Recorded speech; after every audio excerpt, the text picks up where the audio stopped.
Graças a Deus. Amém? 2 de Timóteo, dando continuidade onde nós paramos na semana passada, no capítulo 2. O apóstolo Paulo ensina que nós estamos em um combate. Timóteo precisava aprender isso. Timóteo precisava entender que ele não devia temer as coisas nem as situações, mas ele precisava se colocar como um soldado, como um atleta, como aquele que de fato sabe qual é o seu alvo. Ele sabe o que é que ele está fazendo aqui, ele sabe para onde ele está indo, e ele não vai temer as pessoas, ele não vai temer o diabo, ele não vai temer as situações, mas ele vai lutar para que o nome de Cristo seja glorificado, ele vai lutar para que a igreja de Deus continue sendo uma casa de oração, um lugar onde as pessoas buscam a santidade. Irmão, você pode tocar nesse irmão aí, por favor? Tudo bom? Eu pedi, quando a gente chegou aqui, que você sentasse direito. E eu vou pedir de novo, tá certo? Assim, 2 vezes. Na terceira vez, aí eu não vou mais pedir, vou deixar que você fique bastante à vontade, tá certo? A nossa luta é essa. Ninguém aqui é obrigado a estar aqui na igreja. Ninguém aqui é obrigado, nem vocês do CAC. As pessoas que estão aqui no CAC estão por opção. Alguma pessoa está aqui obrigado, alguma pessoa está aqui se escondendo de alguma coisa. Nós estamos aqui para buscar a quem? Todos nós, todos nós. E a minha obrigação aqui é fazer com que de fato nos encontremos com Ele. Por isso que antes do culto nós oramos. Antes de nós iniciarmos o culto com a oração, nós demos um momento para que os irmãos que já estavam aqui na igreja pudessem buscar a face de Deus. É isso que a gente veio fazer aqui nessa manhã. Paulo estava preso, Paulo sabia que ia morrer, e agora Paulo está passando o bastão para Timóteo. E Timóteo tinha muitas dificuldades. Timóteo era tímido, Timóteo tinha medo de algumas situações. E Paulo adverte Timóteo: Deus não te deu espírito de covardia, Deus te concede um espírito de coragem, de amor, de domínio próprio. E ele continua a aconselhar Timóteo. Essa carta que nós estamos estudando, 2 de Timóteo, paramos na semana passada no versículo 21, vamos retomar do 22. Eu estou dando apenas uma breve introdução. O apóstolo Paulo, a semelhança do que ele fez na primeira carta, ele está dizendo para Timóteo: olhe, você precisa batalhar contra os falsos mestres e as suas falsas doutrinas. E a principal forma da gente lutar contra os falsos mestres e as falsas doutrinas é pregar o verdadeiro evangelho. Segundo lugar, ele está dizendo que os líderes da igreja, que os pastores precisam de coragem. Eles vão estar em determinadas situações onde eles vão ter que ter coragem para falar, para fazer, para continuar. E acima de tudo, eles precisavam guiar os verdadeiros crentes a uma esperança viva em Cristo Jesus. Os verdadeiros crentes. Uma das maneiras mais bíblicas de fazer a separação entre o crente verdadeiro e o falso é fazer o que nós estamos fazendo aqui agora, pregar o verdadeiro evangelho. O verdadeiro evangelho é algo insuportável para o falso crente, enquanto que para o verdadeiro crente é um alimento desejado. Amém? Como eu disse a vocês, aqui no capítulo 2 de 2 de Timóteo, Paulo continua a dar os conselhos ao seu filho na fé. E no versículo 22, que é onde nós vamos retomar hoje, nós vamos ver a combinação de 2 palavras em grego, que no português não se vê tanto a conexão, mas no idioma original, que é o grego, dá para a gente perceber a conexão do que Paulo está falando aqui. Ele diz, versículo 22 de 2 de Timóteo, capítulo 2: fuja dos desejos malignos da juventude e siga a justiça, a fé, o amor e a paz com aqueles que de coração puro invocam o Senhor. Perceba, o apóstolo Paulo nesse versículo 22, esse versículo 22 é uma espécie de resumo da carta. Ele dá 2 conselhos aqui. O primeiro conselho do apóstolo Paulo é: fuja. E a palavra no grego significa ir em direção a um lugar seguro. Não significa fugir como que desesperado. No grego, a palavrinha no original significa buscar um lugar de segurança, buscar um lugar de refúgio. É o que significa a expressão no grego. Então, quando ele diz para Timóteo, fuja dos prazeres da tua mocidade, ele, ao mesmo tempo que ele diz que Timóteo tem que militar contra as vontades da carne, ele já está dizendo para Timóteo aonde é que ele vai encontrar refúgio nessa luta contra a carne. E aqui a gente vai precisar, irmãos, perceber uma grande diferença em relação a Satanás na nossa luta contra o diabo e na nossa luta contra o pecado. Na nossa luta contra o diabo, a Bíblia vai dizer que nós devemos resistir firme. A Bíblia vai dizer: sujeitai-vos a Deus, resisti ao diabo e ele fugirá de vós. Mas na nossa luta contra o pecado, a Bíblia não manda resistir ao pecado, a Bíblia manda fugir do pecado. A gente aprende muito quando nós olhamos para a vida de um homem chamado José, que vendido pelos seus irmãos como escravo, foi parar na casa de um homem chamado Potifar. Potifar o colocou como o criado-chefe. E a única coisa que não era permitida a José era justamente a esposa de Potifar. E a esposa de Potifar se apaixona, por assim dizer, por José, tenta seduzi-lo, e quando ela tenta seduzir José, o que é que José faz? Ele foge. Ele correu com tanta intensidade que a roupa ficou. Ela segurou ele e ele fugiu com tanta intensidade que a roupa dele ficou. Contra o pecado, irmãos, nós não podemos colocar Deus à prova. Se você tem limitações, a Bíblia vai dizer: se o teu olho te faz pecar, arranca o teu olho. Se a tua mão te faz pecar, corta a tua mão fora. Se é o teu pé que tem te feito tropeçar, corta o teu pé, porque melhor é entrar no céu sem olho, sem mão e sem pé, do que com o nosso corpo completo sermos lançados no inferno. Então aqui o apóstolo está dizendo justamente esse conselho a Timóteo: fuja, Timóteo. Nós, quando somos jovens, e jovens aqui entendem, irmãos, é qualquer pessoa abaixo dos 40 anos, eu creio que todos que estão aqui estão inseridos, aqui como jovens. E jovens, fujam dos prazeres da tua mocidade. Tome bastante cuidado, porque esses prazeres carnais, aparentemente inocentes, eles trazem consigo um vício extremamente perigoso. Aos Coríntios, Paulo já tinha escrito: tudo me é lícito, mas nem tudo me convém. Tudo me é lícito, mas eu não me deixarei dominar por nenhuma coisa, por ninguém. E aqui ele diz: fuja dos desejos malignos da juventude e siga. E aqui é outro verbo no grego que está em conexão com aquele verbozinho fuja. Quando ele diz fuja, no original significa fuja para um lugar seguro. Aqui, quando o verbo original diz siga, diz seguir em direção a um objetivo específico. Você não está andando sem rumo, você está andando em direção a um alvo que você já sabe qual é.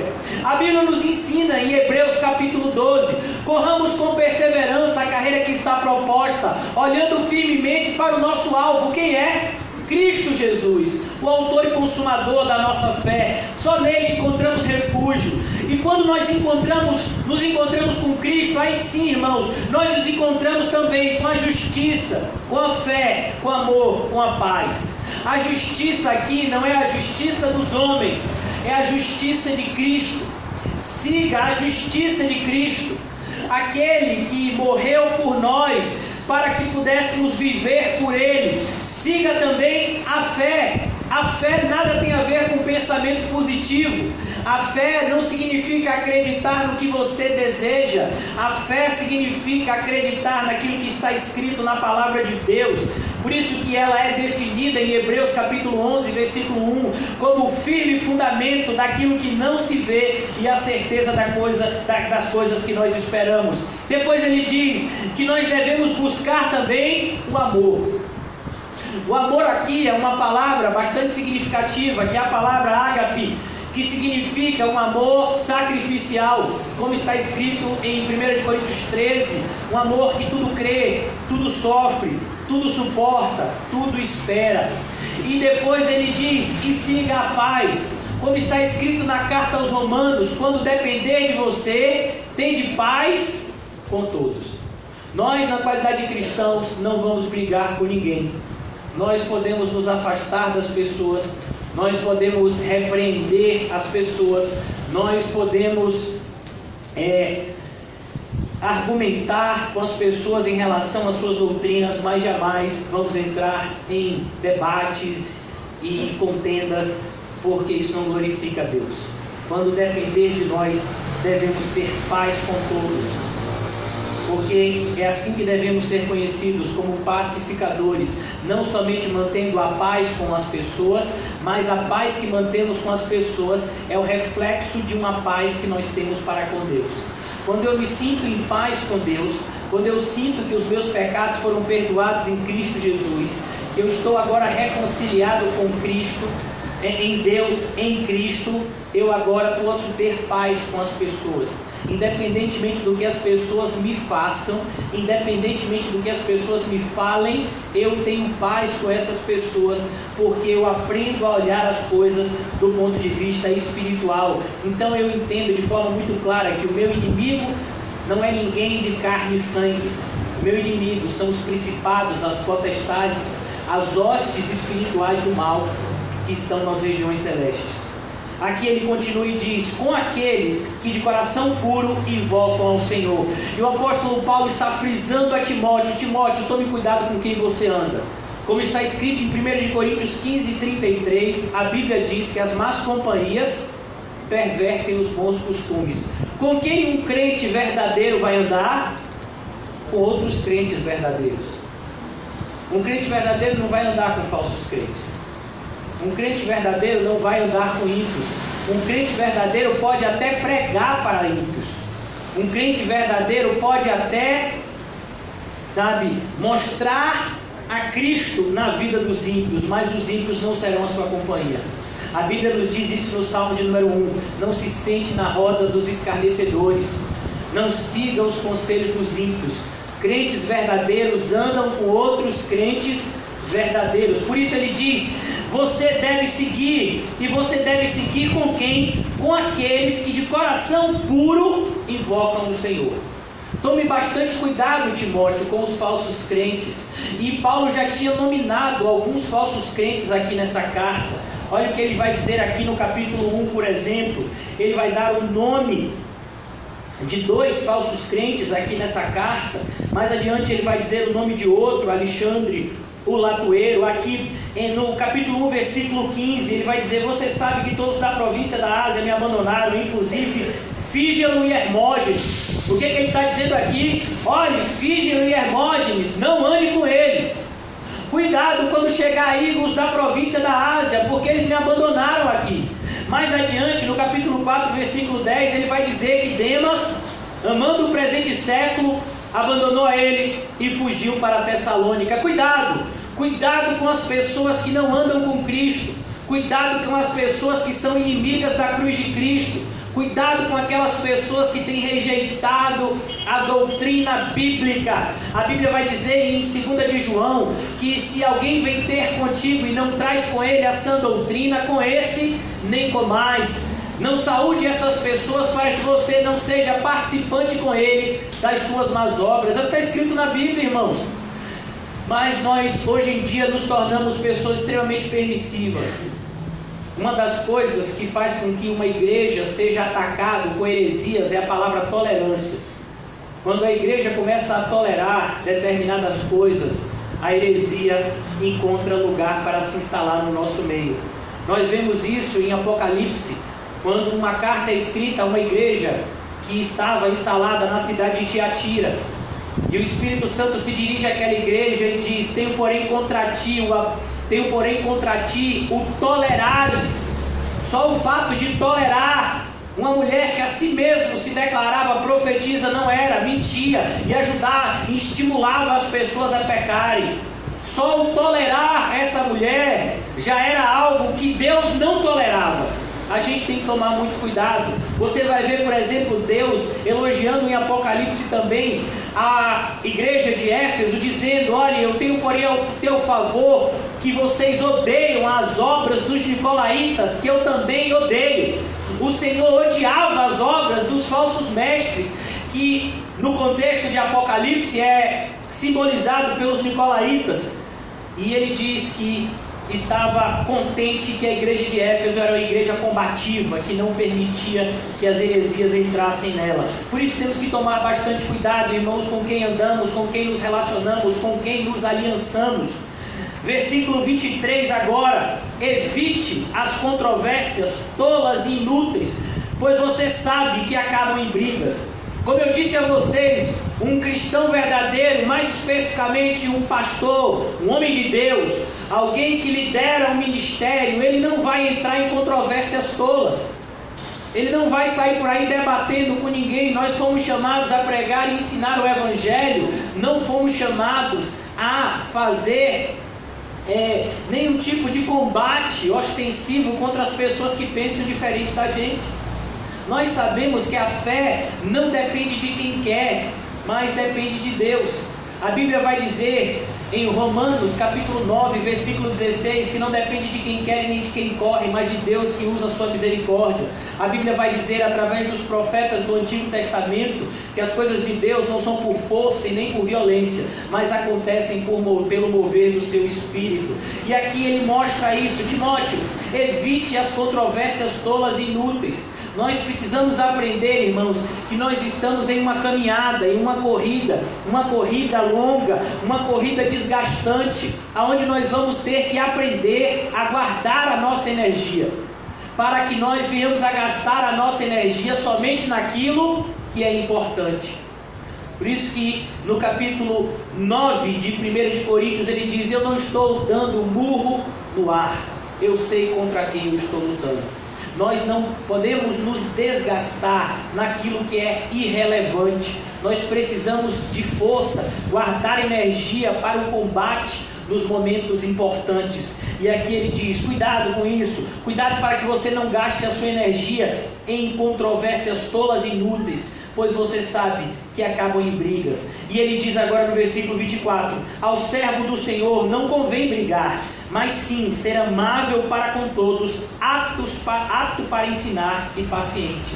E aqui mais uma vez ele vai fazer referência à qualificação de um pastor, à qualificação de um homem de Deus. Ele diz aqui 3 delas. Primeira delas, ele diz: o servo do Senhor não pode ser um homem iracundo, não pode ser uma pessoa de pavio curto, não pode ser uma pessoa que se ira facilmente. Ele não pode brigar, ele não pode aceitar que o diabo tire a paz que Deus deu a ele e que excede todo o entendimento. Como eu disse a vocês, ao servo do Senhor, e aqui, irmãos, entenda, todo crente, porque todo crente de fato é um servo de Deus, independentemente dele ser um pastor ou dele ser um cristão regular em uma igreja, todos nós somos servos de Deus. Ao servo do Senhor não convém brigar, mas sim ser amável. Então, você não é iracundo. O que você é? Você é amável. O que é uma pessoa amável? É uma pessoa que aprende a se relacionar com os outros debaixo do amor de Cristo. Ser uma pessoa amável não significa aceitar tudo. Aceitar tudo não é amor. Muitas vezes é preguiça e comodismo. O amor verdadeiro faz com que nós venhamos a corrigir as pessoas que nós amamos.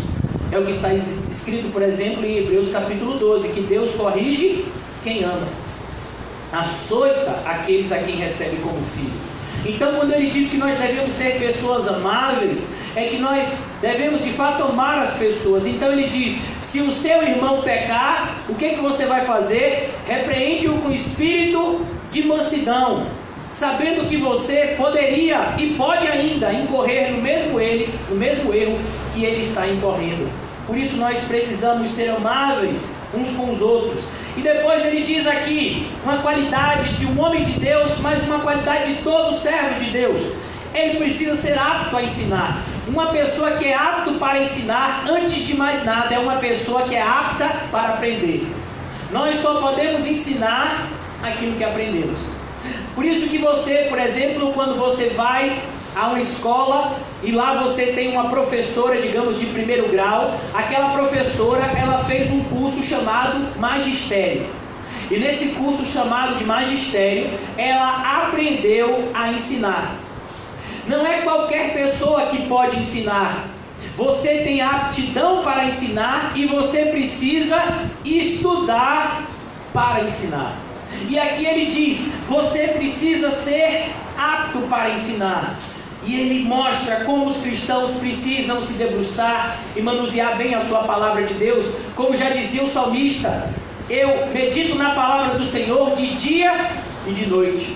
O salmista diz também, eu guardo a tua palavra no meu coração para não vir a pecar contra ti. E aqui nós vamos ver isso. E ele finalmente diz que o cristão, que o servo do Senhor tem que ser paciente. E a palavra paciente, ela dá a ideia daquele que persevera, daquele que não desiste. Paciente não é somente aquele que espera, mas é aquele que sabe esperar e, acima de tudo, sabe a quem está esperando. Nós não estamos esperando alguma coisa acontecer, nós estamos esperando alguém chegar. Isso faz toda a diferença. Sabe, a Bíblia vai dizer, ainda um pouquinho de tempo, e aquele que tem de vir, virá, e não tardará. Quando nós ceiamos aqui, nós lemos 1 Coríntios capítulo de número 11, e o apóstolo Paulo faz referência e diz, olha, todas as vezes que ceiamos, nós estamos ceando até que Jesus Cristo volte. Por isso que nós somos pacientes, porque nós sabemos quem estamos esperando. Nós não estamos esperando uma coisa. Você não está esperando o seu problema passar, porque talvez o seu problema nunca passe. Talvez Jesus chegue antes do seu problema passar. Nós não estamos esperando a nossa vida melhorar, porque a Bíblia diz que no mundo teremos aflições, mas tem de bom ânimo, eu venci o mundo. O que de fato o cristão espera com paciência é no Senhor. A Bíblia vai dizer em Isaías 64, nunca se viu um Deus igual ao nosso, que trabalha em favor daqueles que nele esperam. Então, espere com paciência a volta daquele que vem trazer a nossa salvação de forma ainda mais palpável. Versículo 25. Deve corrigir, e aqui ele está falando em relação ao pastor, ele está falando em relação aos irmãos maduros na fé. Ele deve corrigir com mansidão os que se lhe opõem, na esperança que Deus lhe conceda arrependimento. Então, irmãos, nós não estamos simplesmente argumentando para convencer as pessoas ao nosso ponto de vista. Quando nós pregamos o Evangelho, nós pregamos o Evangelho para que as pessoas se arrependam, e não para que as pessoas comecem a pensar como a gente. Há uma diferença muito grande nisso. Como já dizia um homem de Deus chamado Charles Spurgeon, se eu convenço uma pessoa hoje, amanhã outra pessoa pode vir e desconvencer ele. Mas quando alguém é conquistado, é convencido pelo Espírito Santo, ninguém pode mais convencer essa pessoa de algo contrário. Então, aqui nós vamos ver isso. Nós pregamos, nós continuamos a pregar com mansidão e corrigimos as pessoas, não para que as pessoas se tornem imitadores nossos, mas que as pessoas olhem para Cristo e se arrependam dos seus pecados.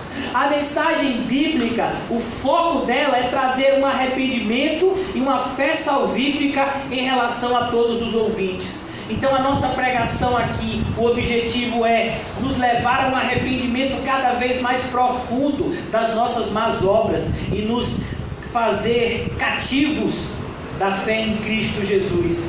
Versículo 25 ainda continua e diz: se opõe na esperança que Deus lhe conceda arrependimento, levando-os ao conhecimento da verdade. Então perceba como essas duas coisas estão sempre conectadas. Quando nós nos arrependemos, nós cremos.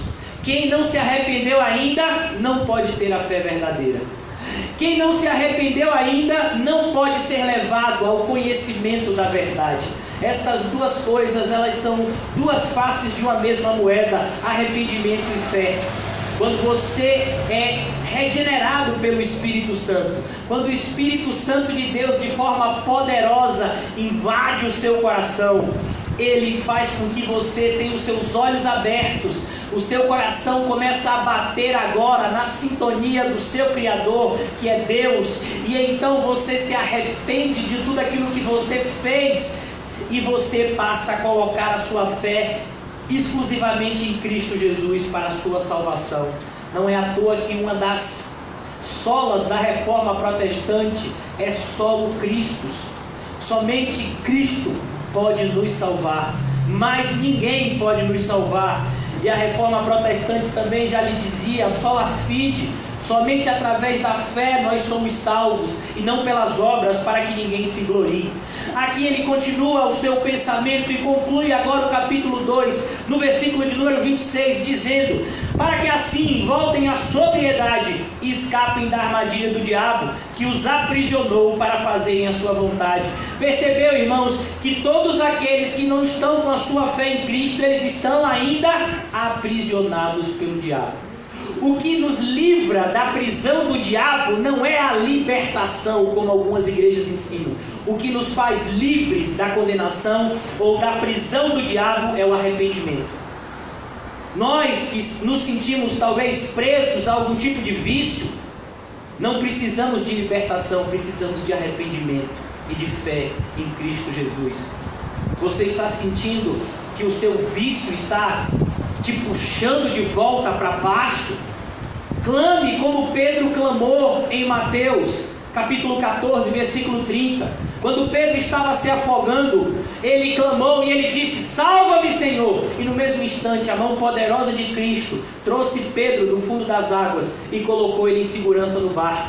Nós não precisamos, mais uma vez repito, de libertação, precisamos de um arrependimento genuíno e gradativo. Uma das provas que você se arrependeu de verdade é que você continua se arrependendo cada vez mais todos os dias.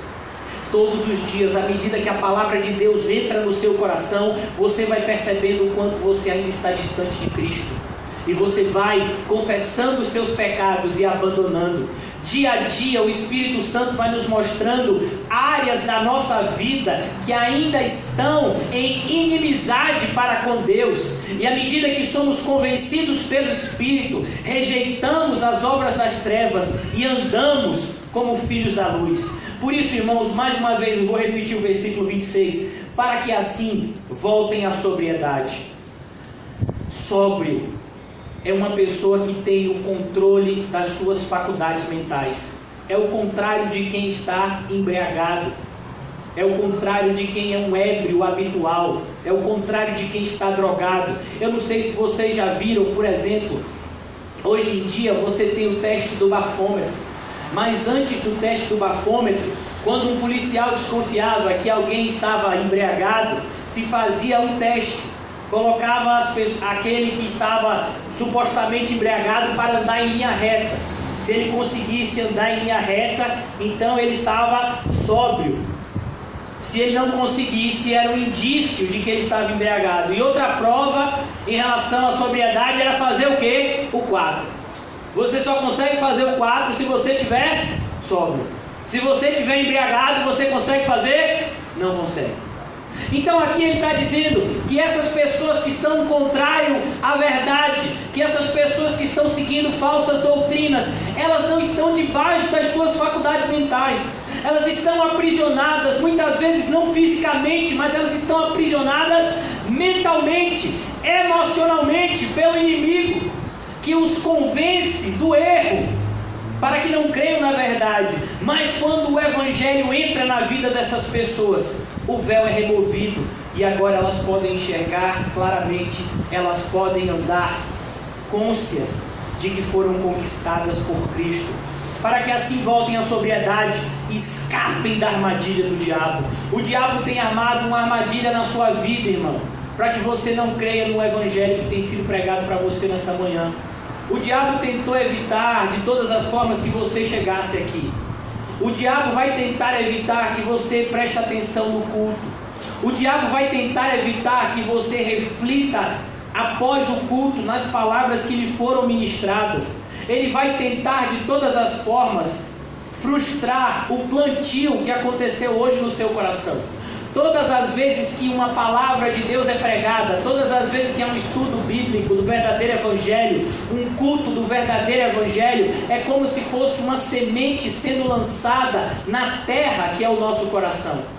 E há uma diferença de coração para coração, como há uma diferença de terreno para terreno.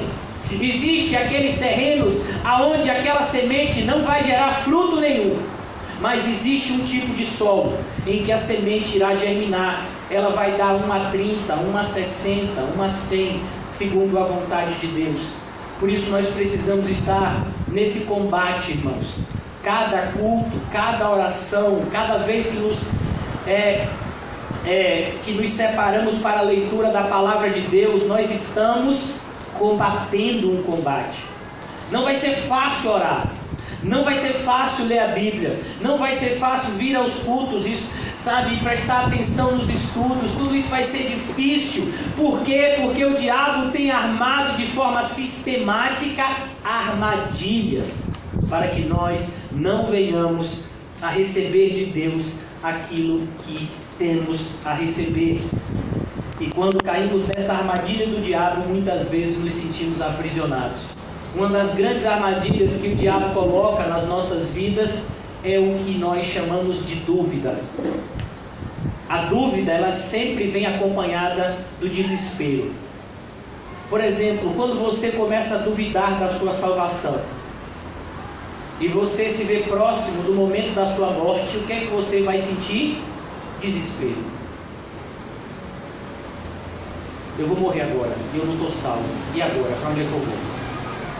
Então a gente precisa entender, irmãos, que nós precisamos nutrir uma fé no nosso coração que nos conceda a mesma certeza que moveu o apóstolo Paulo a escrever: eu sei que todas as coisas cooperam para o bem daqueles que amam a Deus e que foram chamados segundo o seu propósito. Eu sei que todas as coisas cooperam para o bem. Eu sei que Ele é poderoso para guardar o meu depósito até aquele grande dia. Como nós fazemos para ter uma fé dessa? O mesmo apóstolo nos ensina em uma outra passagem. Ele diz: a fé vem pelo ouvir, e o ouvir da palavra de Deus.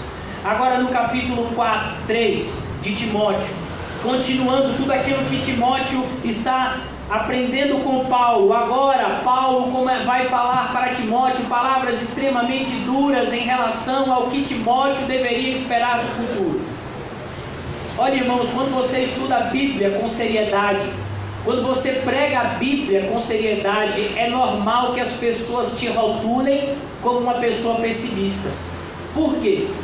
Porque embora nós saibamos que o futuro para os verdadeiros cristãos é algo maravilhoso, o futuro para os verdadeiros cristãos é algo maravilhoso, porque o futuro dos cristãos está no céu.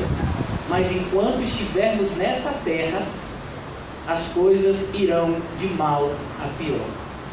Não se engane, o mundo não vai melhorar. Nós vamos ter eleições agora em 2018. Independentemente do político que vença, o mundo não vai melhorar. O Brasil não vai melhorar. Salvador não vai melhorar. A Bahia não vai melhorar. O mundo não vai melhorar. Não é porque, os governantes, simplesmente os governantes são pessoas ímpias e ruins. Não, é porque não há um justo sequer. Não há quem entenda, não há quem busque a Deus. Todos se extraviaram. A Bíblia vai dizer em 1 de João 5,19 que o mundo está sob o poder do maligno. Mas nós cristãos somos de Deus. Nós somos de Deus. Mas o mundo está sob o poder do maligno. Em 2 de Coríntios 4,4 nos é ensinado que o maligno é o príncipe deste século. Ele está agindo de forma diligente, porque ele sabe, como está escrito em Apocalipse 12, que pouco tempo lhe resta. O Senhor Jesus está para chegar, e quando o Senhor Jesus voltar, Ele irá destruir tanto a Satanás e os seus demônios, quanto aqueles que o seguiram através das suas más obras. Independentemente de você ser uma pessoa religiosa ou não, se você não anda na verdade de Cristo, você é um filho do diabo. De forma dura dizemos isso, não falamos isso com alegria, falamos isso com tristeza. Muitos entes queridos nossos ainda não são filhos de Deus e, por consequência, permanecem em trevas.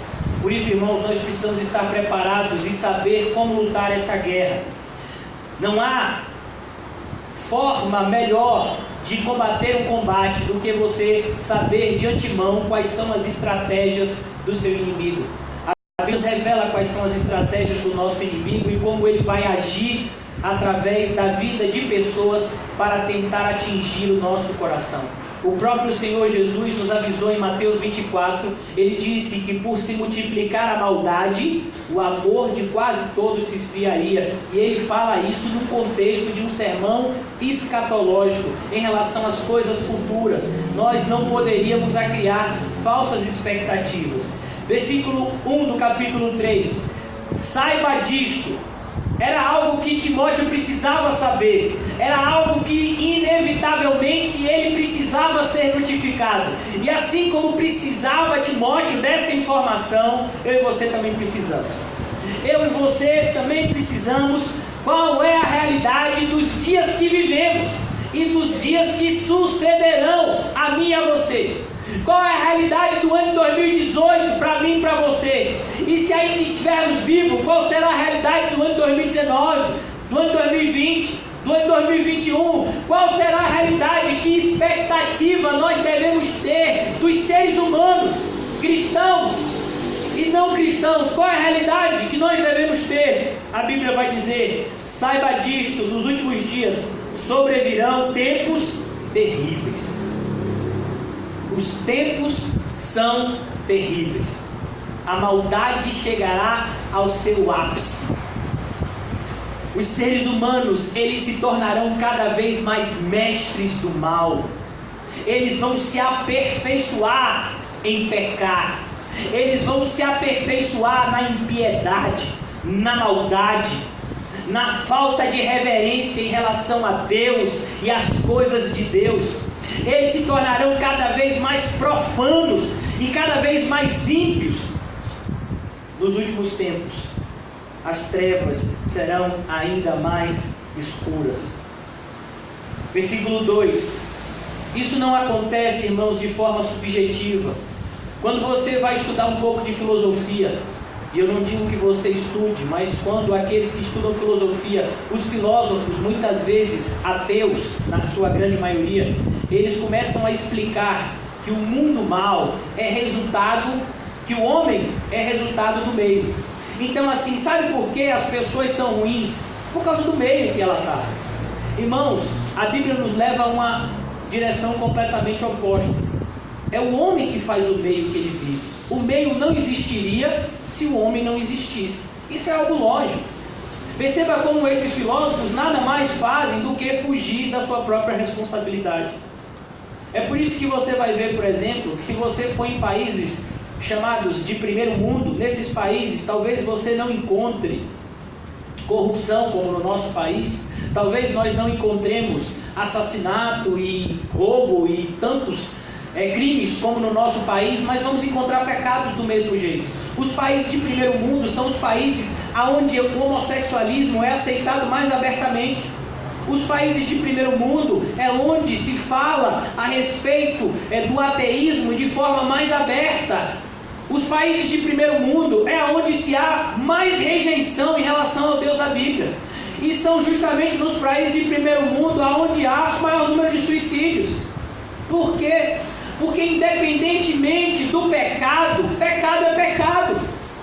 A mesma pessoa que assassina 1000, ela cometeu o pecado do mesmo jeito que aquele que está andando debaixo do homossexualismo.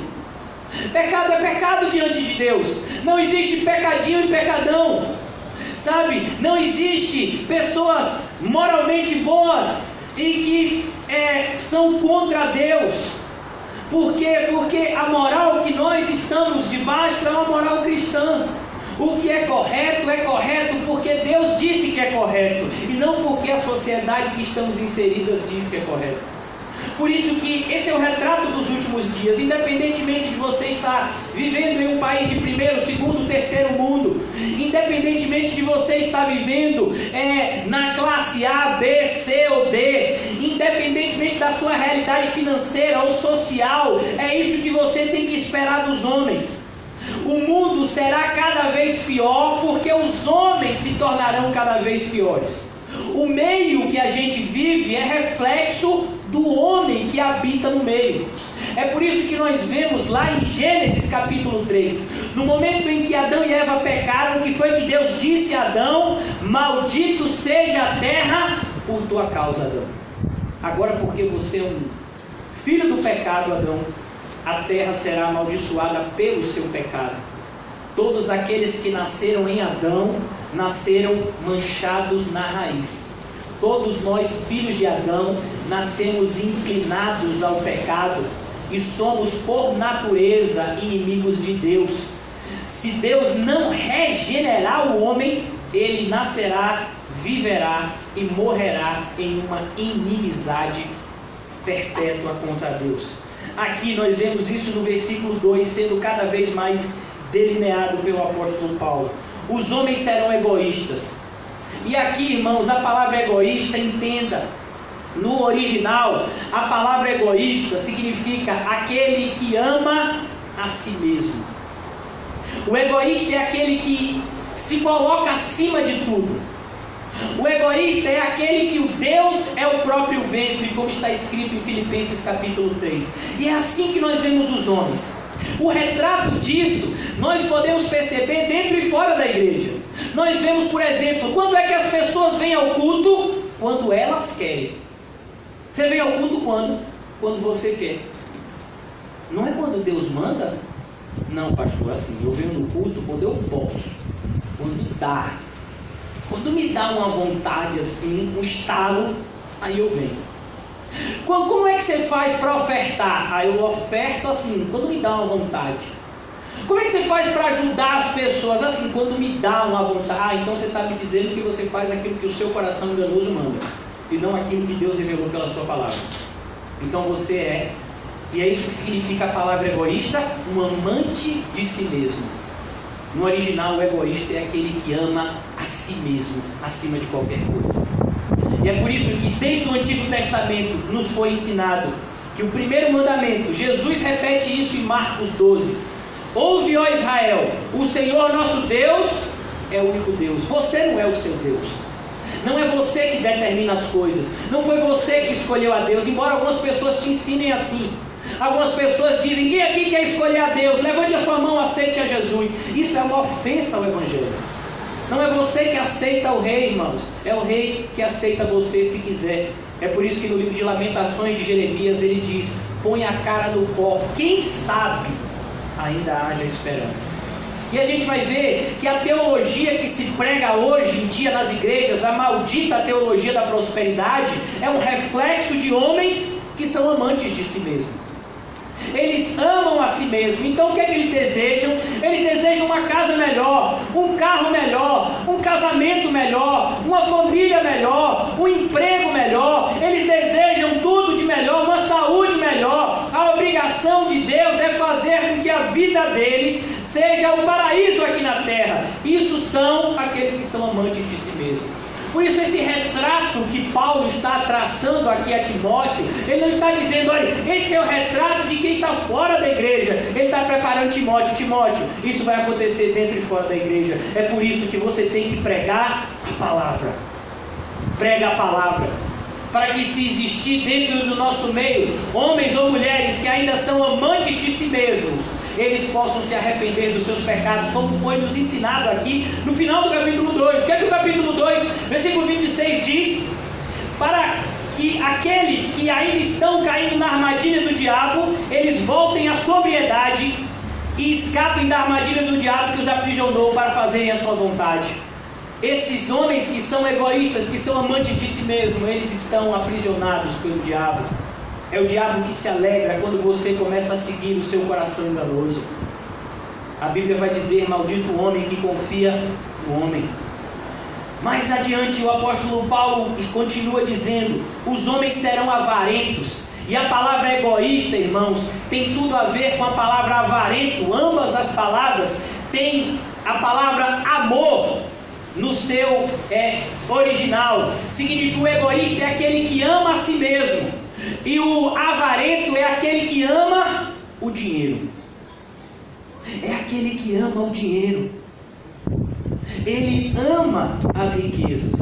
Perceba que para você ser avarento, você precisa ser rico. Você pode ser uma pessoa que mora na rua e ser avarento. Porque a avareza fala de um desejo de possuir as coisas e não de fato possuí-las. O avarento é aquele que deseja as coisas e que é capaz de matar as pessoas para possuí-las. O amor deles está nas coisas e não em Deus e não no seu próximo. Irmãos, é muito perigoso você ser uma pessoa avarenta. Algumas pessoas escondem a avareza debaixo de uma outra palavra chamada economia. Eu não sou avarento, eu sou econômico. Cuidado, não maqueie o seu pecado. Quando você maqueia o seu pecado, você está armando uma armadilha para você mesmo. É como se nós víssemos um buraco, uma cratera na rua, e nós colocássemos folhas em cima. O que é que ia acontecer? A pessoa ia passar pela cratera e iria cair. Quando nós vemos um buraco na rua, o que é que a gente faz? A gente coloca um aviso, a gente coloca pedras, a gente coloca barrotes, para que as pessoas de longe possam ver e possam desviar daquele buraco perigoso. Assim é o seu pecado. Quando você identificar a avareza no seu coração, e se você for sincero, você vai identificar. Todos nós somos inclinados à avareza. Todos nós somos inclinados ao egoísmo. Todos nós somos tendenciosos a nos tornar essas pessoas aqui que o apóstolo Paulo está descrevendo. Muitas vezes, quando nós lemos essas qualificantes aqui que o apóstolo Paulo fala dos homens dos últimos dias, a gente tem a tendência de imaginar os ímpios, de imaginar as pessoas ruins, de imaginar os falsos crentes nas falsas igrejas. Mas Paulo está falando de mim e de você. Paulo está falando da nossa natureza decaída, que por mais que nós venhamos a lutar contra ela, ela está sempre disposta a nos fazer tropeçar. Eu e você somos avarentos. E se você diz que você não é avarento, você tem um problema com outro pecado, que é a mentira. Você precisa lutar contra isso. E nada vai te ajudar mais a vencer a avareza do que uma qualidade chamada generosidade. A generosidade é um remédio maravilhoso para a avareza. A gente aprende isso na passagem de Zaqueu. Zaqueu era um homem muito rico, muito rico. A Bíblia usa uma expressão que vemos poucas vezes na Bíblia e que é traduzida para o português como riquíssimo. Significa uma pessoa que no nosso dizer hoje, milionário.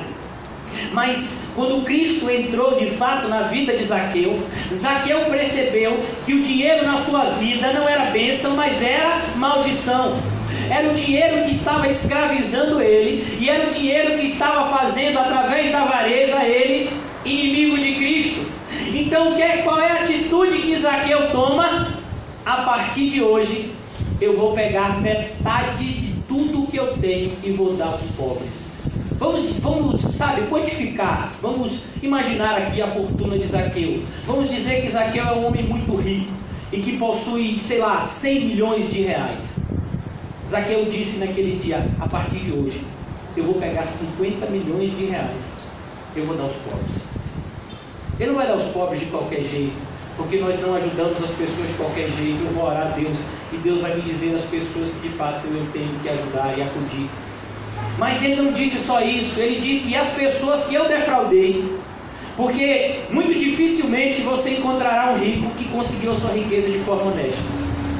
A maioria dos ricos conseguiu a sua riqueza defraudando pessoas, defraudando o governo, não pagando impostos. E ele diz: todo aquele que eu defraudei, eu restituirei 4 vezes mais. Você acha que Zaqueu ainda continuou rico? Mas ele agora encontrou-se com a felicidade. Depois de Zaqueu tomar essa atitude, o que foi que Jesus pronunciou naquela mesa de jantar? Hoje a salvação entrou nesta casa. Será que há alguma frase melhor no seu ouvido que essa? Será que aquela salvação que entrou na vida de Zaqueu, ele poderia perder? Segundo Cristo, não. Porque aquele que Cristo salva, ele salva de forma definitiva. Jesus diz: as ovelhas que o meu Pai me deu, e Zaqueu era uma delas, ninguém pode as arrebatar da minha mão, porque o Pai que mas deu é mais poderoso que todos. É a mesma coisa que aquele ladrão na cruz ouviu: ainda hoje estarás comigo no paraíso. E aqui nós vamos ver, irmãos, como nós precisamos lutar contra a avareza. Depois ele continua e diz: os homens serão presunçosos. O que é uma pessoa presunçosa? O presunçoso, o arrogante, é aquela pessoa que acha que é o dono da verdade. A gente vai ver muitas pessoas que se relacionam com Deus, sendo eles os seus próprios mestres. Eles não se submetem à palavra de Deus. Eles é que determinam o que querem da palavra de Deus. Como já dizia um dos pais da igreja, chamado Agostinho, ele diz: se eu escolho o que eu quero acreditar no Evangelho, então não é mais no Evangelho que eu acredito, mas é em mim mesmo. E hoje em dia nós vemos que cada pessoa que você conversa na igreja é um mestre. Às vezes você está num estudo bíblico e você nem começou a ensinar, você só está lendo a Bíblia. Aí você lê a Bíblia e a pessoa diz: ah, mas eu não concordo com o que está escrito aí não. Mas eu nem comecei a ensinar, eu só li. É como a gente estudou aqui em 1 de Timóteo capítulo 2. A gente só lendo 1 de Timóteo 2, salvo engano, a partir do 9 ou 11, Paulo vai dizer: eu não permito que a mulher ensine e nem exerça autoridade de homem. Aí você leu isso, aí já alguém se levanta: não, mas eu não concordo com isso. Como assim você não concorda? Eu não disse nada, foi a Bíblia que falou aqui. Não, mas eu não concordo com isso. Como assim você não concorda? É isso que é a presunção. É isso que os homens vão ter no final. Olha, irmãos, talvez alguns de vocês não tenham ainda tido acesso a algum estudo teológico. Mas quando você começa a estudar um pouco de teologia, você logo aprende que há alguns tipos de teologia. E dentre duas divisões básicas de teologia, existe a teologia tradicional ou conservadora e a teologia liberal. Pasmem, a teologia liberal é a que tem mais sido disseminada nos dias de hoje. E o que significa uma pessoa que acredita na teologia liberal? A teologia liberal, ela vai dizer o seguinte: não leve a Bíblia ao pé da letra. Você não pode fazer isso, porque senão você vai ficar maluco, porque senão você, sabe, vai começar não vai conseguir viver aqui. Então assim, você tem que saber como usar a Bíblia. É como os espíritas, eles têm o Evangelho segundo o Espiritismo. Então é isso que é o teólogo liberal. É isso que é a teologia liberal que muitas igrejas abraçaram. É por isso que você vai ver que, independente de várias afirmações em contrário, as heresias, elas crescem no nosso meio. Por quê? Porque as pessoas não acreditam naquilo que está escrito na Bíblia como infalível e inerrante, mas as pessoas são elas mesmas que agora se propõem a julgar a Bíblia. Então digamos que você lê a Bíblia, e você lê a Bíblia com aquele marca-texto, um verde e um vermelho. E o verde é aquilo que você aceita, e o vermelho é aquilo que você não aceita. E quando você perceber, você tem mais vermelho do que verde na sua Bíblia. Porque o homem natural, ele é inimigo das coisas de Deus. Como está escrito, não somente nos Salmos, mas está escrito em Romanos capítulo 3, não há quem entenda, não há quem busque a Deus, todos se desviaram. O homem natural é assim. E, mais uma vez eu vou dizer, independentemente dele ser religioso ou não, independentemente dele ser evangélico ou não, ele vai ser presunçoso. Muitas pessoas determinam aquilo que vão acreditar na Bíblia. E como já lhe dizia um homem de Deus no passado, se eu não me engano foi Spurgeon que disse isso também, não é a igreja que determina o que a Bíblia ensina, é a Bíblia que determina o que a igreja ensina. Nós não podemos colocar as nossas tradições humanas acima do que a palavra de Deus falou. Nós precisamos nos recolher à nossa insignificância. Quando Deus fala, a gente se cala. É por isso que está escrito que Deus está no seu alto e sublime trono. Cale-se diante dele toda a terra. Quando Deus fala pela sua palavra, nós não podemos contrapor o que ele diz. Mais um versículo nessa direção diz que seja o homem sempre mentiroso e Deus sempre verdadeiro. Por isso tomemos bastante cuidado. A Bíblia diz, por exemplo, essa realidade de que todos somos maus, mas muitos evangélicos hoje, não, pastor, não é assim. É como tem gente que é ruim igual a você, que não presta, e tem gente que é igual a irmã Renildo, igual a irmã Bárbara, que são gente boa. Tem gente, por exemplo, igual ao irmão João, é gente boa. Mas você vai dizer que o irmão João é um pecador miserável? Não, claro que você não vai dizer isso dele. Não, pastor, você é um pecador miserável. Olhe para a sua cara, vejo isso. Você não presta, seu miserável. Mas o irmão João não, o irmão João é gente boa. Tem gente assim, tem gente boa, tem gente que é gente ruim. A Bíblia não diz isso. A Bíblia diz que o pecado de algumas pessoas são manifestos mais facilmente do que o pecado de outros que estão ainda em oculto, mas naquele grande dia todos os pecados serão revelados. Não há um justo sequer aqui. Mesmo nós que fomos alcançados pela graça de Deus, precisamos todos os dias nos livrar do pecado que tão de perto nos assedia. Por isso ele diz, cuidado com a sua presunção. A presunção inevitavelmente vai levar você o quê? A arrogância. O que é um homem arrogante? É um homem soberbo. É aquele que se coloca acima dos outros. Sabe, eu já fui a muitos centros de recuperação, e eu quero dizer, se você está aqui no CAC pela primeira vez, o CAC não é um centro de recuperação, é uma casa de apoio cristão. Por isso, quem não quer buscar Cristo, aqui não é o melhor lugar. Mas nesse centro de recuperação, a maior parte dos pregadores que eu vi pregar, eles normalmente pegavam o microfone e diziam assim: olha, irmão, eu já fui como você. Como assim você foi como eu? Eu já fui como você, esse traste aí que você é. Mas hoje eu sou o que eu sou, como eu sou. E normalmente eles estão de gravata, eles estão de terno, eles estão com gel no cabelo, né? Eles estão com um relógio que normalmente parece uma bússola, um anel que parece uma soqueira, e eles estão, sabe, com o peito aqui em cima, e eles dizem, sabe como que eu estou aqui? Porque eu dei lugar a Deus. Hoje eu oro 1 hora por dia, eu leio a Bíblia 17 horas por semana. É por isso que Deus tem me honrado, e eu tenho pregado dos 4 cantos do mundo. Eu sou um conferencista famoso, embora você não me conheça, mas eu sou um conferencista famoso. Eu não sou você, esse traste que você é. Eu sou, sabe, um homem de Deus porque eu tenho dado lugar a Deus. Quem é a glória dessa pessoa? Cadê? Cadê Deus na vida dessa pessoa? Não existe. Você percebeu como essa pessoa se coloca acima dos seus ouvintes? Eu já fui como você. Mas como assim você já foi como eu? Todos aqui somos pecadores. Todos.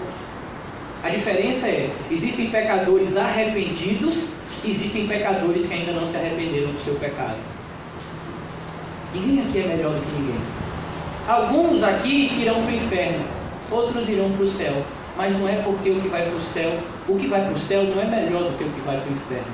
Simplesmente o que vai para o céu foi para o céu pela graça imerecida de Deus que o alcançou em Cristo Jesus. Sabe, na igreja de Cristo não há espaço para arrogância. É por isso que em 1 de Coríntios, capítulo 1, o apóstolo Paulo vai dizer: e Deus escolheu os que não são, para reduzir a nada aqueles que são. Sabe por que Deus fez isso? Para que ninguém se glorie na sua presença. E aquele que se gloriar, glorie-se unicamente no Senhor. Não há espaço para arrogância. Se você faz alguma coisa, a Bíblia vai dizer em Lucas: você fez tudo o que Deus mandou? Fiz. Bata no seu peito e diga: sou um servo inútil, só fiz aquilo que fui mandado fazer. O apóstolo Paulo diz em 1 de Coríntios capítulo 15: e eu trabalhei mais do que todos os outros apóstolos juntos, mas não fui eu, foi a graça de Deus que estava em mim. Se você tem feito alguma coisa que o seu irmão do lado não tem feito, não veio de você, veio da graça de Deus. Por isso, não se coloque no patamar de superioridade a ninguém. Todos nós estamos debaixo de um mesmo patamar. A Bíblia vai dizer que os homens ainda serão blasfemos. E o que é blasfema? O que é uma blasfêmia? Blasfemar significa falar algo contra a verdade de Deus. Dizer algo que Deus não disse, como se tivesse sido dito por Deus, ou dizer que Deus não disse o que Ele falou. Então, irmãos, hoje em dia a gente vai perceber que grande parte dos pregadores do Evangelho são blasfemos. Tem um pregador do Evangelho, eu não sei se eu posso chamar esse homem pregador do Evangelho, mas eu prefiro defini-lo como mercenário. Ele diz para você o seguinte: você não pode pedir as coisas para Deus e dizer que a vontade de Deus se cumpra. Você tem que determinar. Você precisa determinar o seu milagre. Então, quem aqui está doente? Amém? Você está doente? Eu também estou. Você está doente que você não tem fé, seu miserável. Então você tem que determinar a sua cura. É hoje. Determine. Bora. Bata o seu pé e diga: enfermidade, você não pertence. Isso é o que? Blasfêmia. Sabe? Você não tem poder para se curar. Você não tem poder para curar os outros. Todo poder vem de Deus. E todo poder, ele age por intermédio e para atingir um propósito que Deus pré-estabeleceu. Deus sabe quem vai curar e Deus tem pessoas que não vai curar. Deus é glorificado tanto na cura quanto na enfermidade. Deus é glorificado tanto na abundância quanto na escassez. Deus é glorificado tanto nas coisas agradáveis quanto nas coisas desagradáveis que nos acontecem. E nós aprendemos, irmãos, que temos que tomar muito cuidado para que da nossa boca não saiam blasfêmias. Quer ver uma outra blasfêmia? Que é muito comum as pessoas repetirem: ó varão, está escrito na palavra. Isso quem fala normalmente é uma pessoa que nunca leu a Bíblia. Varão, está escrito na palavra, faça por ti que de lá eu te ajudarei. Uma vez a pessoa me perguntou: pastor, onde é que está escrito? Está escrito, meu irmão, Inventares de Solomão, né? 6,17, na Bíblia do Cão está escrito isso. Faça por ti que de lá eu te ajudarei, né? Tem um outro versículo também que está na Bíblia do diabo, que é: Deus abomina o pecado, mas ama o pecador. Está na Bíblia de quem? Do diabo. Na Bíblia de Deus não está escrito assim não. Na Bíblia diz que Deus odeia o pecado, odeia o pecador que não se arrepende. A Bíblia diz que a ira de Deus está sobre os filhos da desobediência. Por isso a gente tem que tomar muito cuidado, irmãos, para que a gente não venha inventar o nosso Evangelho. Em 1 de Coríntios, nos é ensinado: maldito todo aquele que não ama Jesus Cristo. Lá em Gálatas capítulo 1, o apóstolo também diz: maldito todo aquele que prega um falso evangelho. Paulo diz: se eu mesmo pregar um outro evangelho, eu sou maldito. É isso que significa a palavra anátema. Por isso a gente tem que tomar muito cuidado, irmãos, porque todos nós estamos suscetíveis à blasfêmia. Quando você for abrir a boca para falar da parte de Deus, você precisa de muita certeza naquilo que você vai falar. A Bíblia vai dizer no livro de Tiago que muitos se apressavam na época e hoje também em serem mestres. E ele diz: cuidado, porque os mestres, aqueles que ensinam, padecerão um duplo juízo. Paulo vai dizer o perigo que ele lutava, que naquilo que ele pregava, ele tinha que esmurrar o próprio corpo para que ele não fosse encontrado reprovado. Aqui a gente vai ver o continuar. Ele diz: blasfemos, desobediente aos pais. Irmãos, sejamos sinceros, uma pessoa que não obedece o seu pai e a sua mãe, vai obedecer a quem? Me diga aí. Que não obedece seu pai e sua mãe, não vai obedecer a ninguém. Não obedece patrão, não obedece marido, não obedece, sabe, o governo, não vai se sujeitar a ninguém. A Bíblia vai dizer: obedece teu pai e tua mãe. Esse é o primeiro mandamento com promessa, para que tudo lhe vá bem. Nós não nos sujeitamos aos nossos pais, às nossas mães, quando aquilo que elas nos ordenam é contrário às Escrituras. Mas fora isso, eu preciso me esforçar para honrar o meu pai e minha mãe. Então, por exemplo, se meu pai diz: acorde 5 horas da manhã para preparar o café para mim, o que é que você faz? Você ora e prepara, meu filho, né? E diz: oh Deus, age no coração de meu pai para ele acordar às 6, na moral. Mas se ele mandar você fazer isso, faça. Honre o teu pai e a tua mãe, sabe? Muitas vezes os nossos pais vão pedir coisas para a gente que vão ser extremamente incômodas. Mas deixa eu lhe dizer uma coisa: quem foi que cuidou de você quando você nasceu? Você não nasceu desse tamanho. Alguém trocou a sua fralda, alguém lavou o seu cocô, alguém limpou o seu xixi, alguém te deu remédio, alguém levou você para ser vacinado. Eu não sei, aquela vacina que fica com a marquinha, qual é? BCG, né? Alguém te levou lá para tomar BCG. E provavelmente foi o seu pai ou a sua mãe. Honre-o agora. Tem um vídeo, irmãos, na internet, que nem é cristão, mas eu acho extremamente edificante esse vídeo nesse sentido. Se eu não me engano, é uma propaganda da Rússia. E um pai que tinha aquela enfermidade que faz a pessoa esquecer, Alzheimer. E ele estava lá no parque com o filho e ele tinha se esquecido de várias coisas. O filho estava lá lendo o jornal e o pai olhou o passarinho e disse: o que é isso aqui? E o filho disse: é um passarinho. E passou 2 minutos, o filho estava lendo o jornal, os dois estão numa cadeira no parque. Ele disse: o que é isso aqui? O filho disse: é um passarinho. E ele perguntou para o filho, acho que umas 3, 4 vezes. Na 4ª vez o filho dobrou o jornal assim, irritado, e disse: eu já disse que é um passarinho. E o pai, ele sai 1 minuto, aparentemente ele vai em casa e ele volta com um diáriozinho, porque quem tem esse problema esquece das coisas do presente, né? Mas se lembra das coisas do passado. Ele pegou um caderninho e disse: leia. E aí o filho estava meio ranzinza, mas o pai, quando é pai, né? Leia! E o filho leu. Então lá estava escrito: hoje eu levei meu filho ao parque e ele me perguntou, eu acho que foi 38 vezes o que era isso, e eu disse para ele 38 vezes, sorrindo, que era um passarinho. Olha a diferença de tratamento. Como nós somos muitas vezes descrentes quando tratamos dos nossos familiares.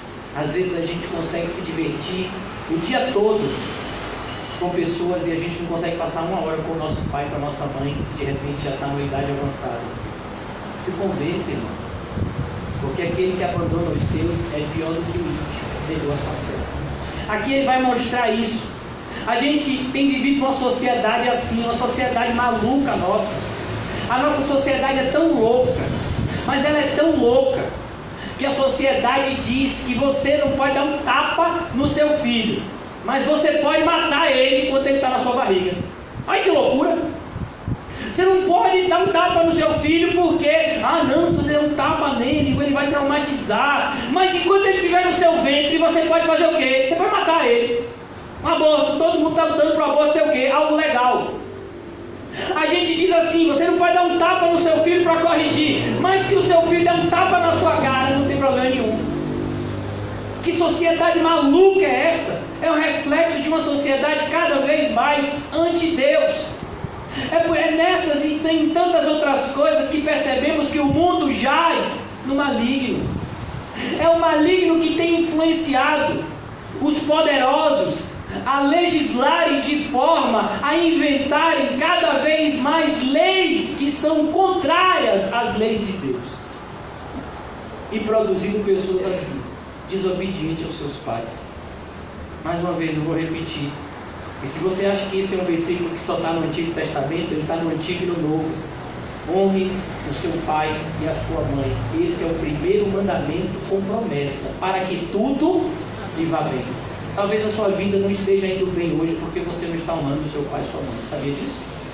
Não sou eu que estou dizendo, não. É a Bíblia. É a lógica na interpretação desse versículo. Honre o seu pai e sua mãe para que tudo lhe vá bem. Então, se você não honra seu pai e sua mãe, tudo lhe vai bem? Não.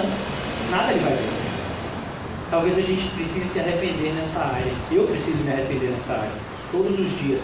Preciso dar muito mais atenção aos meus pais do que tenho dado nos últimos tempos. E o fato de eu ser pastor em uma igreja não diminui o fato de eu ter que honrar os meus pais e minha mãe, perdão. O dia tem 24 horas e a gente precisa organizar os nossos dias dando prioridade a Deus e não a nós. A Bíblia diz mais: eles serão ingratos. E aqui há uma conexão entre um pecado e outro, como se fossem elos de uma cadeia que estão sempre interligadas. A pessoa que é desobediente ao seu pai, ele é o quê? É ingrato. Sabe, é como na igreja. Muitas pessoas foi evangelizado por alguém, você foi cuidado por alguém, mas chega um determinado dia que essa pessoa te exorta mais duramente. O que é que você faz? Você dá uma banana para a pessoa e vai para outra igreja, ou abandona o evangelho. O que é que você é? Você é um ingrato. Eu particularmente tenho passado muito por isso. Se vocês têm algum tempo aqui de CCVE, você sabe que muitas pessoas já entraram e saíram da igreja por conta da pregação e por conta algumas de uma exortação pessoal, por minha parte. Exortei algumas pessoas pessoalmente, essas pessoas saíram da igreja, a sua maioria foram para outras igrejas. Isso é o que? Ingratidão. CAC. Quantas pessoas foram ajudadas aqui pelo CAC? A gente tem um livrinho lá, todo mundo que vem aqui tem uma ficha. Por baixo já passaram ao longo desses quase 7 anos de CAC, a igreja vai fazer 8, o CAC vai fazer 7. Para mais de 1000 pessoas.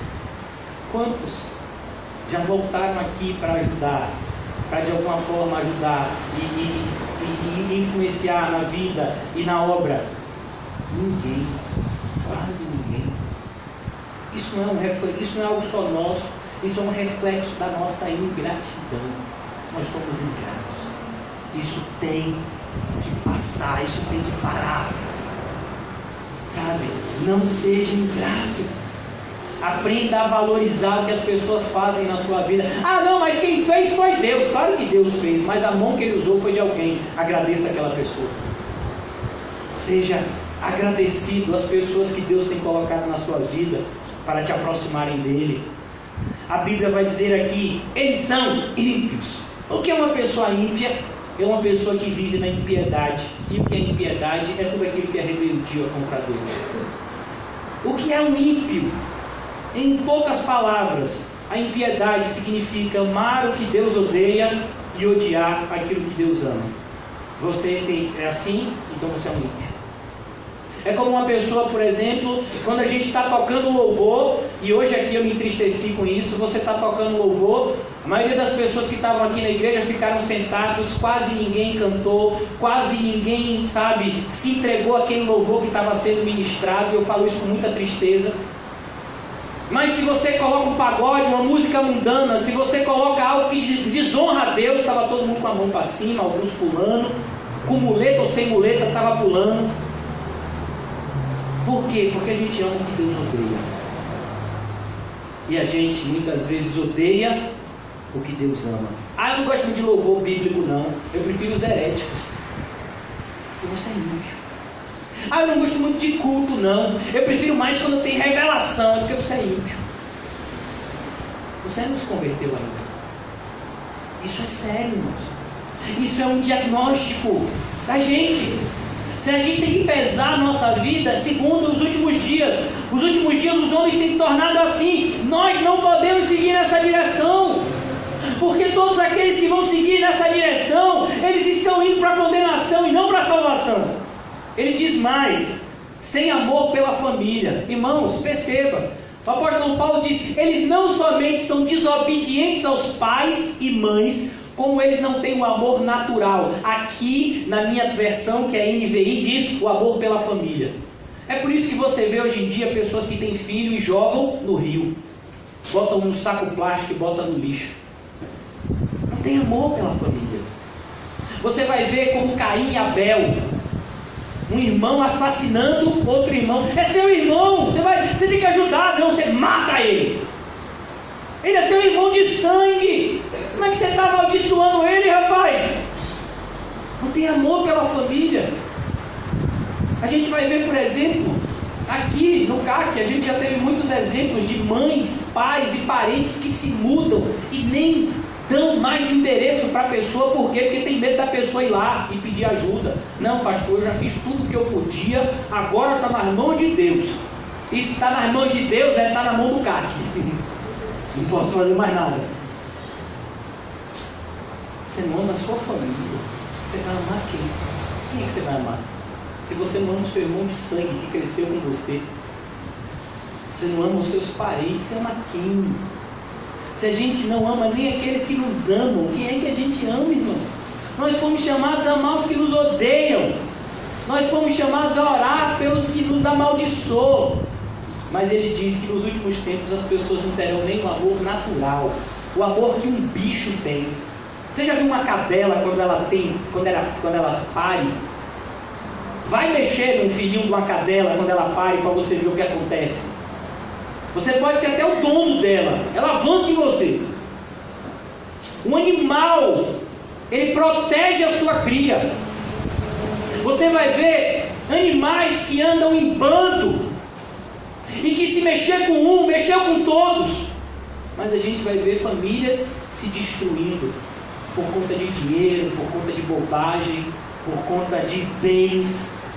Que tristeza. Não seja assim, irmãos. Determinado irmão foi diante de Jesus contra outro irmão. Disse: Senhor Jesus, estou com um problema enorme. Meu irmão não quer dividir a herança comigo, fala com ele. Era comum naquela época os rabinos serem uma espécie de conciliador. Hoje em dia na justiça a gente tem o chamado juiz conciliador ou simplesmente conciliador, para que não se amontoem muitos processos na justiça. Então, antes de você estar diante do juiz, você tem uma audiência chamada audiência de conciliação. E lá o conciliador vai tentar fazer um acordo entre as duas partes. E muitas vezes quem fazia isso eram os rabinos. As pessoas vinham diante dos rabinos, que eram tidos como os homens cultos e tementes a Deus da sua época, apresentavam um problema e o rabino ele ministrava a solução. Era muito comum isso na época de Jesus. E as pessoas vendo Jesus como um rabino qualquer, esse homem foi até ele e disse: Senhor Jesus, fala com meu irmão para dividir a herança comigo. Jesus responde e diz: quem me constituiu juiz ou partidor entre vocês? Eu não estou aqui para isso. Abra mão da sua herança. E ele diz: um homem não é aquilo que possui. A gente é muito mais do que os bens que possuímos. Ele conta a história de um homem, o chamado rico insensato. Ele conta uma parábola e ele diz que determinado homem colheu muito, uma colheita muito grande. Era tão grande que não dava para colocar no seu celeiro. Então o que foi que aquele homem pensou? Eu vou destruir o meu celeiro e eu vou construir um celeiro maior ainda. E aí eu vou colher, vou guardar todos os meus bens. E uma das coisas que a gente percebe na palavra, nessa passagem da Bíblia, é a expressão meu, minha. E tudo ele dizendo: eu farei o meu celeiro, eu colocarei os meus bens. E depois que ele consegue atingir o seu objetivo, Deus brada do céu e diz: louco, ainda hoje virei buscar a tua alma, e tudo que você preparou, para quem será? Perceba que essa é a vida de muitas pessoas. Você luta para conseguir algo e aí você morre. Aconteceu algo com uma pessoa que foi um amigo meu na época de faculdade. Ele fez faculdade de Direito comigo, depois nós fizemos cursos juntos. A gente andou muito junto no passado. Depois, quando eu me converti, pelo fato dele ser amigo de João também, ele frequentou alguns estudos bíblicos. E desde a época da faculdade da gente, o pai dele ainda era vivo. Ele tinha um dinheiro muito grande a receber, era uma soma de dinheiro muito grande. O pai dele trabalhava numa multinacional e a multinacional quebrou o contrato, e aí ele entrou com a indenização, e esse processo durou um tempão. Chegou o pai dele a morrer, agora era ele, a irmã dele e a mãe, e de repente o dinheiro saiu, uma soma enorme de dinheiro, que agora foi dividida entre ele, a irmã e a mãe. Em menos de alguns meses ele foi sequestrado e morto. E saiu esse caso em todos os noticiários. Se ele não tivesse recebido dinheiro, ele estava vivo até hoje. E o que você preparou? Para quem será? Você não precisa de dinheiro, irmão, você precisa de Deus. Eu e você não precisamos de bens materiais hoje, a gente precisa de mais de Deus na nossa vida. Por isso tome muito cuidado. Se você não valoriza a sua família, você vai valorizar o quê, irmão? Ele diz aqui: irreconciliáveis. O que é uma pessoa irreconciliável? É uma pessoa que não quer paz com ninguém. Você chega para uma pessoa e diz: ô irmão, vamos fazer as falas aqui. Olha, não olhe para a minha cara, viu? Quero saber de nada com você, me deixe paz. O homem irreconciliável é aquele que não adianta. Você de repente chega para ele e diz assim: ô irmão, eu fiz um bolo aqui de chocolate pra gente ter uma paz aqui, eu e você. E ele diz: não, meu irmão, pega esse seu bolo e vai embora com ele. Vai pro diabo que lhe carregue. Isso é o irreconciliável. Na igreja está cheio de gente assim. Algumas pessoas já te pediram perdão e você não quis perdoá-las. Você disse da boca para fora que perdoava, mas aqui dentro você não perdoa ainda. Cuidado para que você não seja um irreconciliável. A Bíblia diz: aqueles que não perdoam não serão perdoados. Mais adiante, eu tenho que adiantar, meu tempo já está quase acabando. Ele diz, eles serão caluniadores. O que é um caluniador? Segundo o nosso português, é quando você fala que uma pessoa fez algo de ruim que ele não fez. É isso que é calúnia. É você colocar a pessoa como aquele que fez algo de errado, quando na verdade ele não fez nada de errado. Cuidado com o que você está falando, irmãos. Tenha muita certeza naquilo que você fala. Eu fico muito medo. Uma pessoa vem até mim e diz assim: não, pastor, eu acho que fulano fez isso. Não, você não acha. É melhor a gente soltar 10 culpados do que a gente prender um inocente. Sabia disso? Tome bastante cuidado. Você precisa ter certeza daquilo que você está falando. A Bíblia diz, inclusive, olha, alguém foi pego em erro. Vamos trazer aqui 2 testemunhas do fato. Quando havia um julgamento no Sinédrio e alguém estava sendo acusado de alguma coisa, tinha que ter no mínimo 2 testemunhas que presenciaram e falaram: não, eu vi, ele de fato fez isso mesmo. E a outra tinha que vir, e elas eram ouvidas isoladamente. Não era uma do lado da outra confirmando, não. Uma ficava do lado de fora e a outra era chamada e tinha que dizer a mesma coisa. Porque se não batesse o testemunho era falso. Aí quem era punido era aquele que testemunhou falsamente. Porque testemunhar falsamente era um delito grave e continua sendo até hoje. Tome cuidado com aquilo que você fala dos outros. Você tem que ter muita certeza daquilo que você está falando. Ah, eu acho que fulano fez isso. Não acho. Tenha certeza. Então, a gente tem que tomar bastante cuidado para que a gente não seja um caluniador. Ele diz mais aqui, sem domínio próprio. Irmãos, eu vou concluir aqui por causa do horário. Semana que vem a gente vai continuar a partir aqui desse finalzinho do versículo 3. Eu só vou falar aqui sem domínio próprio, que é algo assim que a gente vai levar conosco, porque é um resumo de tudo aquilo que a gente falou aqui até agora. O que é o domínio próprio?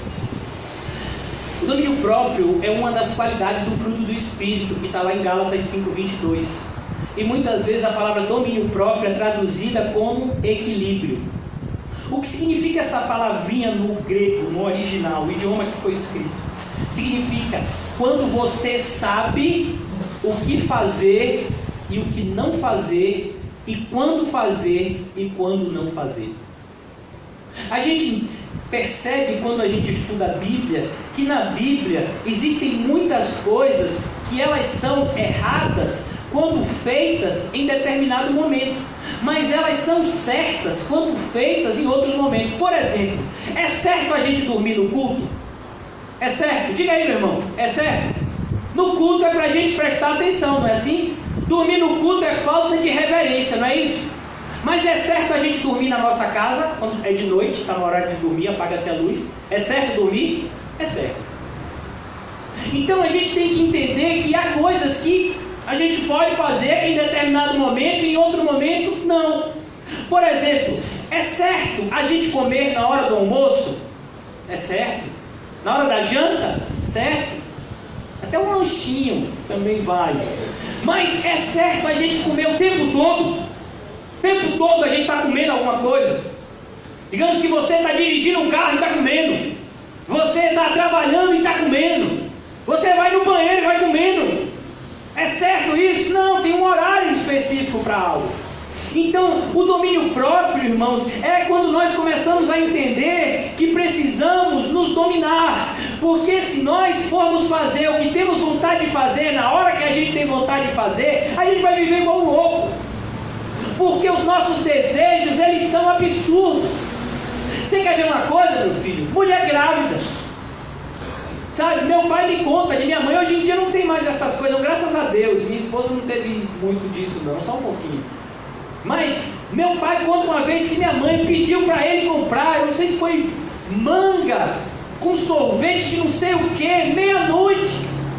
Sabe, a sorte era que meu pai morava no interior e ele era uma autoridade na cidade lá do interior, e ele foi bater na casa do dono da sorveteria para abrir a sorveteria para pegar o sorvete, porque senão o filho ia nascer com cara de sorvete. Eu acho que eu nasci com cara de sorvete. Sabe, a gente vive debaixo de um universo assim, onde está todo mundo fazendo o que quer, na hora que quer, do jeito que quer. Não, irmãos, você precisa de domínio próprio. Não é você que determina as regras. Existem as regras de Deus e ainda existem as regras da nossa sociedade. O cristão vive de forma irrepreensível. Eu tenho que respeitar as regras. Por exemplo, vou dizer aqui para os homens. A mulher não tem esse problema não, pelo menos eu creio, né? Não faça xixi na rua não, varão. Se prenda. Não, pastor, eu estava apertado. Meu filho, procure um banheiro público. Aqui mesmo tem, ainda tem ali, não tem? Ali, ó, tem um bocado. Às vezes a pessoa faz xixi a 50 metros do banheiro público. Rapaz, que espírito é esse? Isso é aquele que não tem domínio próprio. Não sabe esperar o momento certo. Não sabe se dominar. Sabe? Eu e você precisamos aprender a nos dominar. Porque se nós não nos dominamos, seremos dominados pelos nossos desejos malignos. Que o Senhor nos ajude nesta manhã a entender a importância de, pela palavra de Deus, nos sujeitarmos ao Deus da palavra. Ó Senhor, perdoa as nossas falhas, Senhor, e nos ajuda a nos andar segundo o Teu direcionamento, Senhor. Perdoa as nossas falhas, transgressões, negligências, e faz de cada um de nós verdadeiros adoradores que Te adorem em espírito e verdade, Senhor. Afasta-nos de todo erro e nos conduz pela Tua santa palavra até o fim. Em nome de Jesus, amém e graças a Deus. Saúde os seus irmãos com cumprimento santo e diga para ele: o caminho é estreito, mas leva para o céu.